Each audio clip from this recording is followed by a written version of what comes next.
한번 따라하겠습니다. 사명자는 쫓기는 삶을 살지 않는다. 한 번 더 하겠습니다. 사명자는 쫓기는 삶을 살지 않는다. 현대인들의 특징 가운데 하나가 바쁜 것이죠. 바쁘다고 하는 것은 일이 너무 많아요. 관심사가 너무 많기 때문에 정신적으로 여유가 없다는 뜻입니다. 시간적으로 여유가 없다는 뜻이죠. 하루 24시간은 정해져 있는데 해야 할 일이 너무 많은 거예요. 이런 사람들 중에 한 7%는 일 중독에 빠져 있다는 통계도 제가 접한 적이 있습니다. 일 중독인 사람은요, 일을 하지 않으면은요, 일을 하지 않고 가만히 있으면은 불안해서 견딜 수가 없어요. 쉬면은 불안하는 겁니다. 쉬면은 불안해요. 그래서 견딜 수가 없어요. 몸이 힘들어도 일을 해야 안정이 되고 일을 해야 만족이 됩니다. 이러다 보니까 자기의 몸을 돌볼 겨를도 없이 일만 하다가 보니까 건강에 적신호가 켜진 경우도 많이 있습니다. 또 오늘날 바쁘다는 것은 이 성공의 상징과도 같이 되어버린 것 같아요. 성공한 사람들 가운데는요, 이 시간을요 분 단위로 스케줄 짜여져 있습니다. 성공한 사람들 가운데는 뭐 그렇지 않는 분도 있지만은, 그러니 일반인들도 나 바빠도 시간 낼 여유가 없다 이렇게 말하는 것이 마치 자기가 능력이 있다는 것을 다른 사람 어필하는 그런 수단으로 쓰이기도 합니다. 여러분, 현대인들은요 바쁜 것을 뛰어넘어 쫓기며 살고 있는 사람들이 너무나 많이 있습니다. 시간에 쫓깁니다. 시간에 쫓기는 사람들 가운데는 심리적, 정신적 요인이 많이 작용을 합니다. 심리적, 정신적으로 불안하기 때문에 쫓기는 삶을 사는 거예요. 실패에 대해서 불안해합니다. 미래에 대해서 불안해합니다. 내가 거절당할까 봐 불안해합니다. 건강에 대한 그런 불안, 이런 등으로 인해서 너무 쫓기며 사는 거예요. 심지어는요, 이유는 알 수 없는데 괜히 불안한 거 있습니다.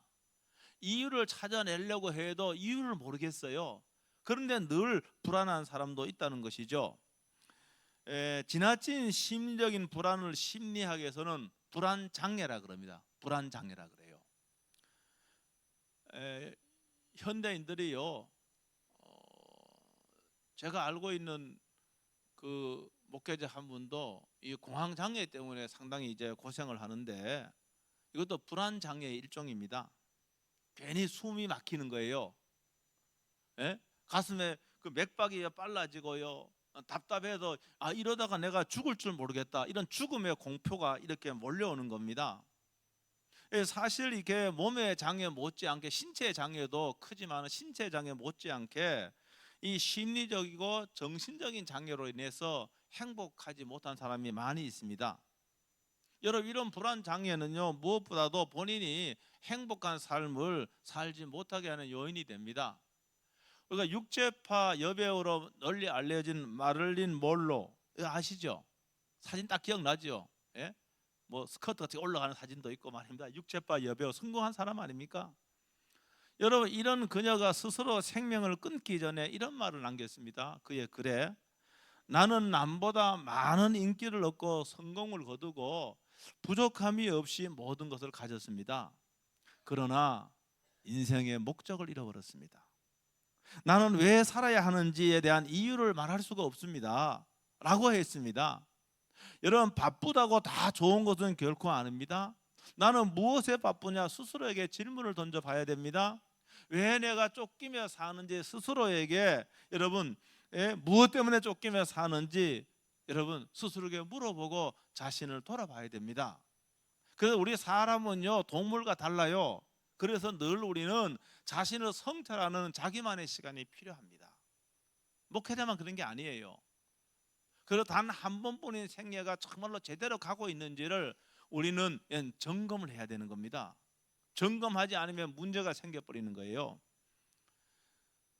저는 지금 이제 이번 달에 제가 3번의 설교에서 소명이란 주제로, 소명은 콜링, 부르심을 말합니다. 이 소명이란 주제로 하나님께로부터 우리가 부름을 받았다는 거예요. 여러분, 세상에 존재하는 것은 다 목적이 있습니다. 목적이 없는 게 없어요. 여러분, 여기 있는 이 패드도 다 목적이 있는 겁니다. 이 마이크도 목적이 있는 겁니다. 여러분, 그렇기 때문에 이 세상에 있는 모든 것에서는, 특별히 생명에는 목적이 있는 거예요. 우리가 사람이 하나님의 형상대로 지음 받았는데 우리가 목적 없이 그냥 세상에 던져진 존재가 아니라는 겁니다. 여러분, 하늘과 땅을 창조하시고 여러분 지금도 모든 것을 주관하신 하나님의 목적하에 우리를 만드셨고, 우리를 이 땅에 태어나게 하셨고 오늘 양곡제일교회로 불러주신 거예요. 그러므로 우리는 하나님 내 부르신 목적을 알아야 됩니다. 나를 태어나게 하신 목적을 알아야 됩니다. 이걸 조금 다른 말로 하면은 사명을 알아야 된다는 말입니다. 나의 사명을 알아야 되는 것이죠. 가야만 하는 인생의 길. 여러분, 사명을 발견하지 못한 사람의 삶은 세상적으로 혹 성공했다 할지라도 그는 공허할 뿐입니다. 여러분, 설사 그들의 돈과 권력과 명예를 얻었다가 해도 그들의 삶은 여기 말린 몰로와 같이 허망한 거예요. 똑같습니다. 이거는 여러분, 하나님께서 결정하신, 하나님이 결정하는 거예요. 내가 결정하는 게 하나님이 결정한, 여러분 저와 여러분의 삶의 이 무대에서 우리 모두는 다 배역을 맡은 사람, 배역을 맡은 거예요. 배역을 정하는 것은 하나님이 정하는 겁니다. 여러분, 그러니까 나의 배역이 무엇인지를 모르고 어떻게 우리가 연극을 할 수 있습니까? 어떻게 여러분 연기를 할 수 있습니까? 잘할 수 없는 거예요. 그러므로 하나님이 정하신 우리의 이 삶의 무대에서 나에게 주신 배역이 있는데 그 배역을 발견하는 거, 이건 나를 향한 하나님의 목적을 발견하는 겁니다. 여러분, 그 사명을 발견하는 겁니다. 그래서 우리 이 땅에서 여러분 사명자로 살아야만이 여러분 복된 삶을 살고 의미 있는 삶을 살고 여러분 가치 있는 그런 삶을 살 줄로 믿습니다. 여러분, 오늘 이 본문 배경은요, 다윗왕은 주전 10세기 사람입니다. 다윗왕이 주전 1010년부터 주전 970년까지 살았던 이스라엘의 위대한 왕입니다. 다윗은 총 3번 왕으로서 기름 부음을 받습니다. 첫 번째는 사무엘 선지자가요, 양을 치고 있는 티네이저의 소년 다윗에게 가서 이스라엘 왕으로 기름을 붓습니다. 사무엘상 16장 13절에 보면은 여러분 그때부터 다윗은 여호와의 영에 크게 감동이 되었다 그랬습니다. 그게 돼 있어요. 그런 후 의연하게 전장터에 가게 되었는데 이 전장터에서 이 골리앗이라는 적장을 여러분 무너뜨리게 됩니다. 소년이 아무도 말고 오금이 저려서 나설 수가 없는데 이 골리앗은 거인이고 한 번도 여러분 전쟁에서 패한 적이 없습니다. 그런데 이 다윗이 나가서 하나님의 영에 감동된 다윗이 나가서 골리앗을 무너뜨린 겁니다. 다윗이 승리한 거예요. 다윗이요 전쟁에 승전을 하고 여러분 또 한 전쟁에 승전을 하고 돌아오는데 막 사람들이 다윗을 열렬히 환영합니다. 그러면서 어떤 그런 그 여인들이요 이렇게 노래합니다. 사울이 죽인 자는 천천히요 다윗은 만만이로다. 사무엘상 18장 7절. 여러분 천이 더 높습니까? 만이 높습니까? 그런데 여러분 다윗에게는 만만을 돌리고 사울 왕 자기에게는 천천을 돌리는 것이 귀에 들어왔습니다. 이때부터 사울 왕은 굉장히 불쾌했고요, 다윗을 질투와 의심의 눈으로 보기 시작한 겁니다. 자기가 그렇게 생각한 거예요. 얼마 있지 않아서 사울 왕은 다윗을 직접 죽이려고 했습니다. 그 창을 던지는 거예요. 직접 죽이려고. 그 이후부터 다윗은 도망 다닐 수밖에 없었습니다. 사울 왕은 너무너무 심리적으로 불안해서 말입니다. 일상생활에까지 영향을 끼쳤고요. 그리고 수많은 자신의 부하와 군인들을 동원해서 뭡니까? 다윗을 죽이려고 하는 겁니다. 심각한 수준이죠. 오늘 이 본문은요, 사울 왕에 쫓겨다닌 지 5년째 되네요. 5년째. 이거 5년째 되는 해예요. 사울 왕은요 몇 번이나 다윗을 죽이려고 했지만은 여러분 실패했습니다. 여러분 수많은 군대를 동원해서 이스라엘 경내에 샅샅이 다 이 다윗을 죽이려고 군인을 풀었지만은 다윗을 죽일 수가 없었습니다. 여러분 사명이 있는 사람은 죽지 않는 거예요. 어떤 경우에도 하나님이 그 생명의 줄을 붙잡고 있기 때문에 그런 겁니다. 죽지 않는 거예요. 그래서 오늘 본문에는 어디까지 왔는가 하면 엔게디 광야까지 도망왔습니다. 엔게디 광야는 여러분 그 이스라엘 사해라고 하는 그런 큰 호수가 있습니다. 사해 서쪽에 엔게디 광야인데요. 광야이긴 하지만은요 계곡이 있어 갖고요, 계곡이 있고 그냥 바위 산이 많이 있습니다. 그래서 어느 정도 생존할 수 있는 물이 있었습니다. 여기로 도망갔는데요, 다윗이 혼자 도망간 것이 아니고 5년이 되었기 때문에 다윗을 추종하고 따르던 사람이 수백 명이 됐습니다. 그러니까 숨어 있다고 하지만 사람들 눈에 금방 띕니다. 이 사실이 사울 왕에게 직보가 된 거예요. 직보. 그래서 사울 왕이 3,000명의 군사를 이끌고 다윗을 쫓아와서 엔게디 광야까지 온 겁니다. 그런데 왕이 말입니다. 왕이 오늘 보면 뒤를 봤다. 뒤 보는 게 뭔가 하면은 그 뭐예요? 용변을 받아. 용변.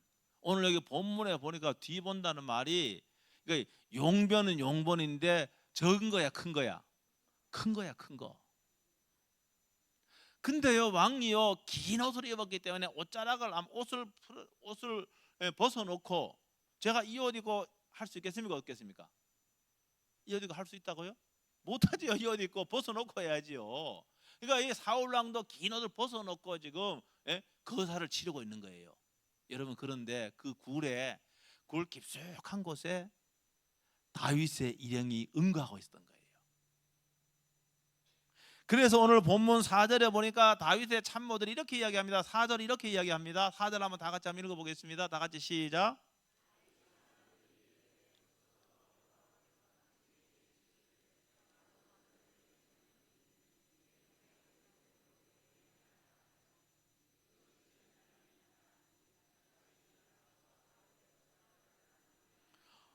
여기 오늘 다윗이 참모들의 말을 듣지 않았어요. 그러니까 지금 다윗의 참모들은 뭘 알았는가 하면은 사울 왕을 어떻게 해야 되는지 하나님의 뜻을 알고 있었습니다. 그래서 이 말에 의하면은 사울 왕을 어떻게 처리해야 될지 죽여도 그렇게 크게 상관이 없다라고 하나님의 뜻을 알고 있었던 것 같아요. 그런데 다윗은 이 참모들의 말을 듣지 않고 그냥 벗어놓은 옷자락을 그냥 칼로 좀 벤 정도예요. 여러분, 참모들의 말과 같이 오히려 하나님께서 이 사울 왕을 심판하기 위하여 이 굴로 집어넣었다고 그렇게 해석할 수가 있습니다. 지금 사울 왕은 무방비 상태이기 때문에 다윗은 쉽게 사울 왕의 생명을 빼앗고 왕이 될 수가 있었습니다. 그러나 다윗은 그렇게 하지 않았어요. 안 그랬습니다. 여러분, 오늘 이 사건 속에 저는 보는 거예요. 여러분, 이 사건 속에 서로 다른 모습을 보는 겁니다. 오늘 본문을 구조적으로 보면은 다윗은 분명히 쫓기는 사람입니다. 사울 왕은 쫓는 사람입니다. 그러나 진정으로 쫓기는 사람은 누군가? 사울 왕이라고 하는 것을 알 수가 있습니다. 다윗은 외적으로 쫓기는 것 같지만은 그는 지금요, 여러분, 이미 왕으로 기름 부음 받았기 때문에 사명자로 지금 하나님의 훈련을 받고 있는 겁니다. 엔게디 광야는 하나님이 다윗을 연단하는 훈련의 장인 겁니다. 여러분, 대체로 쫓기는 사람은 불안합니다. 쫓기는 사람은 불안하기 때문에 여러분, 수단 방법을 가리지 않고 행동하기 쉽습니다. 쫓기는 사람은 그렇습니다. 여러분, 사울 왕이 실제로 다윗을 쫓아가는 사람이지만은 그는 쫓기는 사람이었다고 하는 것, 심리적으로는 그가 쫓기는 사람이에요. 심리적으로는 다윗이 쫓기는 사람이 아니라 사울 왕이 쫓기는 사람입니다. 그러니까 말입니다, 미친 사람같이 창을 던져서 다윗을 죽이려고 하지요. 수단 방법을 가리지 않고 다윗을 죽이려고 그렇게 했던 겁니다. 오늘 여기 3,000명의 군인을 이끌고 지금 다윗을 처치하려고 온 겁니다. 여러분, 사명에 따라 사는 사람은요, 여러분, 사명이 없이 그냥 사는 사람은 수상 방법 가리지 않습니다. 이 중요합니다. 하나님께로 내 사명을 아는 사람은 수상 방법을 가립니다. 내가 할 수 있는 내 역할, 내가 할 수 없는 거, 이게 분별을 합니다. 근데 사명이 없는 사람은 수단 방법을 가리지 않습니다. 여러분, 다윗은 용변을 보고 있는 사울 왕을 단칼에 처치할 수 있습니다. 아마 입장이 바뀐 상태라면은 사울 왕은 다윗을 그렇게 죽였을 겁니다. 그러나 다윗은 그렇게 하지 않아요. 다윗이 그렇게 해도 하나님한테 큰 문제될 것이 없이 보입니다. 근데 사울은 뭡니까? 그렇게 할 수 있지만은 사울 왕이 하나님께로부터 기름 부은 왕이었기 때문에 그렇게 하지 않는 거예요. 여러분, 뭡니까? 하나님은요, 하나님의 뜻은요 이루어지는 겁니다.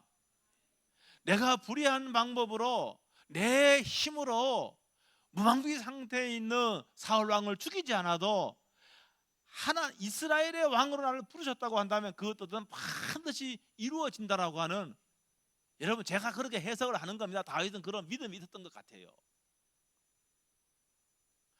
지금 사울이 지금 모든 힘을 다 갖고 있지만은 내가 지금 사울 왕을 죽이지 않아도 하나님이 나를 이스라엘의 왕으로 기름 부었다고 한다면은 나는 언젠가 이스라엘 왕으로 될 거라고 하는 그러한 믿음이 있었던 거예요.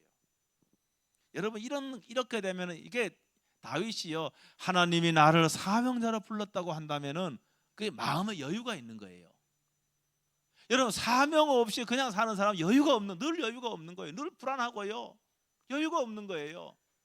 이게 기회인데 기회가 아닌데 그걸 기회라 착각을 해버리고요. 여러분, 사명이 있는 사람은 이렇게 무리한 방법을 사용하지 않아도 하나님께서 나를 사명자다운 그 위치로 올려주실 거라고 하는 그 뭡니까? 그 믿음이 있는 거예요. 쫓김에 사는 사람들은 수단 방법 가리지 않고 원하는 것을 얻고자 행동합니다. 그러나 사명의 사람은 혹 삶이 힘들고 어려워도요 그런 방법으로 살지 않습니다. 여러분, 사명을 따라 사는 사람들은요 바쁜 삶을 살아도 결코 쫓기며 살지 않는 거예요. 쫓기며 살지 않습니다. 사명자는 쫓기며 살지 않아요. 시간에 쫓기지도 않아요. 최선을 다하긴 하지만은 여러분, 시간에 쫓기지 않는 거예요. 불안한 감정은 쫓기듯이 사는 자가 아니라 어려운 가운데서도 여유가 있는 거예요. 여러분, 그러니까 이 다윗이요 사울 왕을 살려주는 여유가 있는 겁니다. 제가 조금 전에 말씀을 드렸지만은 다윗이 지금 외적으로는 쫓기고 있지만은 여러분, 사명을 다하기 위해서는 뭡니까? 훈련받고 연단이 돼야 되는 거예요. 여러분, 훈련이 안 된 사람이 그 위치에 올라가면 그 위치에서 여러분 책임을 다 못합니다. 여러분, 그러나 이 10년 동안 다윗이 쫓겨다니면서 뭡니까? 왕으로서 지위, 왕으로서의 그 사명을 다하기 위해서 뭐합니까? 거기에 걸맞는 인격과 신앙이 다듬어지는 거예요. 쫓겨다니면 다듬어지는 겁니다. 여러분, 그런데 사울왕은 우리가 사울왕의 일대기를 알지만은 갑자기 사울은 왕이 되었습니다. 이스라엘 사람들이 하나님이 이스라엘의 유일한 왕인데 세상 사람들이 보니까 다른 나라는 보니까 사람 왕이 있거든요. 그러니까 막 쫄르는 거예요. 우리도 다른 나라와 같이 하나님 말고, 눈에 보이는 하나님 말고 인간 왕을 달라고. 그래서 하나님이 허락한 겁니다. 그래서 갑작스럽게 사울왕이 발탁이 된 겁니다. 그래서 사울왕은 연단하고 훈련하는 과정이 하나도 없어서요 그래서 왕위에 올라갔습니다. 그러니까 처음부터 뭡니까? 처음부터 하나님 마음에 들지 않은 행동을 하는 겁니다. 그래서 하나님이요 사무엘을 통해서 다윗을 이스라엘의 왕으로, 티네이저인데 10대인데 기름을 부은 겁니다. 그러나 다윗은 10년 동안요 아무런 이유 없이 핍박을 받고 죽음의 위기도 맞습니다. 여러분, 그런데 이 기간이 뭡니까? 하나님의 섭리 안에서 연단되고 다듬어지는 훈련의 기간인 겁니다. 여러분, 그러니까 여러분, 죄와 상관없이 내가 너무 힘들고 어려운 그런 과정이 있다 그러면은 생각을 바꾸시기 바랍니다. 내 죄로 인하 연단되는 것이 아니라 내 죄가 아닌데 나는 믿음으로 살려고 하는데, 나는 사명자로 살고 싶은데 너무 힘들고 어려운 것들이 막 나한테 몰려온다. 여러분 그거는 그 시간은 뭡니까? 연단의 테스트 시간이에요. 하나님이 나를 위로 세우기 위해서는 그 위 자리에 가서 뭡니까? 다스릴 수 있는 그 역량을 하나님이 만드는 과정이란 말입니다. 그거 없이는 못합니다. 여러분 사람마다 다 자기의 역사가 있잖아요. 개인의 역사가 있잖아요. 역사가 있어요. 그 역사 속에서 하나님이 우리를 다 다스리십니다. 제가 오늘날 목사로 말씀을 전하고 이렇게 할 수 있는 것도 하나님이 다 다루신 결과입니다.